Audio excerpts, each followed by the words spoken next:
It's all your fault. For too long, you've dominated society in almost every culture of the world. You are sociopathic, reckless, selfish and deficient in areas where we need you to be better. The patriarchy, in a word, is toxic. Well, that is how many men feel like they are being spoken to today. Born with inherent blame, an original sin.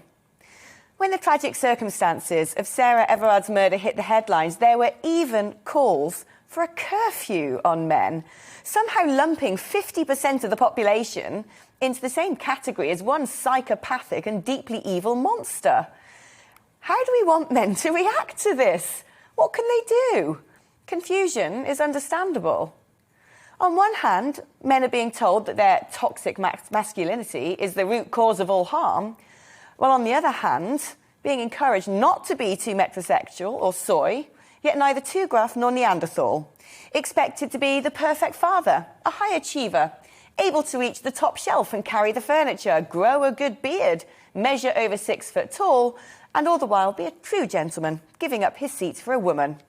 Issues that affect all human beings are all too often framed as if they happen only to women.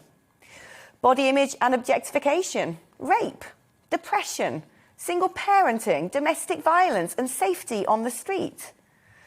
The UK's most prolific serial rapist, Reinhard Sinaga, who carried out a decade-long campaign of sexual violence against an estimated 190 victims, vulnerable young men, drunk and alone.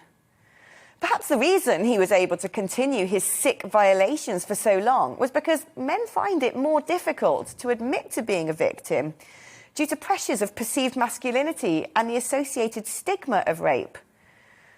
All but a few of Sinaga's victims were white, heterosexual men. The average age was just 21. Where was the vigil? Where were the placards and the protests, the documentaries, the charities and the support groups? Where was the deafening public outcry? Suicide rates across the world also show a gender paradox, with men 3 to 4 times more likely to die than women. Almost 1 million men take their own lives globally per year.